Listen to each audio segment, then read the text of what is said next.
वक्फ board क्या था, सबसे टिपिकल चीज क्या था, जो ट्रिब्यूनल फैसला सुनाएगा वो खुद ही ट्रिब्यूनल क्या है, वन साइडेड है। इतना पुराना नहीं होना चाहिए भाई। क्या पता कि हम जिस कोचिंग में यहाँ खड़ा है हो सकता है कि जिन्ना का हो, तो हमको क्या मतलब। इसमें संशोधन की बात होने लगी तो अब इसमें एक पक्ष का क्या है, विरोध करना है, सारे आपत्तियों को खारिज कर दिया गया। इसमें क्या होगा, देखो वक्फ बोर्ड जो था उसके अमेंडमेंट के एक जेपीसी बनाया गया, जॉइंट पार्लियामेंट्री कमेटी। ये जेपीसी तब बनाई जाती है जब किसी विधेयक को लेकर विवाद हो जाता है। तब वक्फ बोर्ड क्या था, जब देश का विभाजन हुआ तो उस समय बहुत सारे लोग जो यहाँ से इंडिया से पाकिस्तान चले गए तो उनकी जो संपत्ति यहाँ रह गई उसकी देखरेख के लिए वक्फ बोर्ड बनाया गया। इसके अलावे कुछ लोग जो थे वो चाहते थे, जैसे किसी के बाल बच्चे नहीं हुए या कुछ भी हुआ जिसके पास ज्यादा धन संपत्ति है, वो मुस्लिम है अगर, तो वो अपनी धन संपत्ति जमीन जायदाद को वक्फ बोर्ड को दे सकता था और कि इस पे कोई सामाजिक धार्मिक या फिर सोशल चैरिटेबल वर्क होगा। तो ये वक्फ बोर्ड था। इसमें कुछ जमीनें विवादित आ गई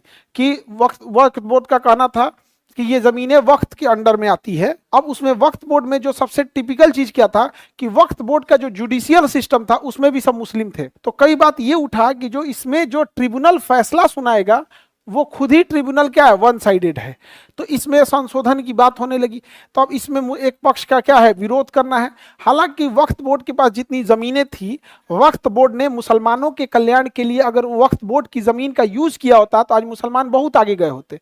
इन्होंने कोई खास यूज नहीं किया और जैसा कि सारे सरकारी डिपार्टमेंट में होता है कि जो एक बार बैठ जाता है वो अपने सगे संबंधी रिश्तेदार हेन-तेन में लग जाता है, कोई उतना हुआ नहीं। तो बाद में अब जब गवर्नमेंट आई तो वक्फ बोर्ड विधेयक में क्या कही, संशोधन लाई। तो इसका जब विरोध हुआ तो इसके लिए ज्वाइंट पार्लियामेंट्री कमेटी बनाई गई कि जेपीसी की इसमें अपनी अपनी बातों को रखिएगा। जेपीसी में जितने सुधार को रखा गया था सारे सुधार को, सारे आपत्तियों को खारिज कर दिया गया। कहा कि आप लोग का मांग कुछ ऐसा नहीं है, संशोधन होगा तो होगा। अब सरकार इसमें क्या कर रही है, संशोधन कर रही है। समझ में आ गया कि नहीं आ गया, आगे बढ़े।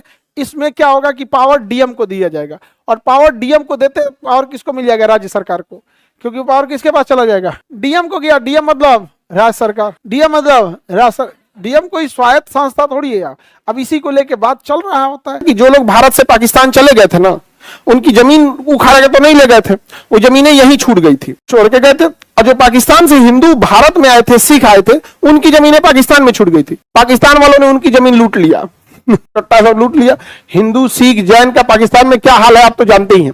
लेकिन भारत चूंकि एक ब्रॉड थिंकिंग दूर तक था तो उसने कहा कि ये जो उनकी जमीनें हैं इसको देख रेख करने के लिए एक बोर्ड बना दिया।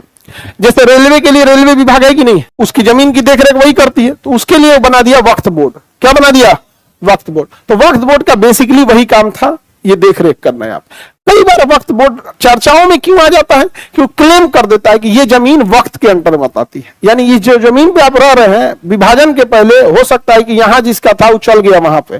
तो इतना पुराना नहीं होना चाहिए। एक तो कोर्ट, देखो जमीन के मामले में एक हमको सबसे खराब क्या लगता है, एक फिक्स टाइम होना चाहिए। हाँ 20 साल तक आप अगर कोई इस पे नहीं है दावेदार तो फिर हिसाब किताब खत्म। भाई क्या पता कि हम जिस कोचिंग में यहाँ खड़ा है आजादी से पहले कौन था यहाँ पे, हो सकता है कि जिन्ना का हो, तो हमको क्या मतलब है उससे, जिन्ना चल गया ये चल गया हो। अब भाई आप कितना पीछे जा सकते हो, खूब से खूब इस जमीन को इससे पहले कौन था आप वही जान कर सकते हो।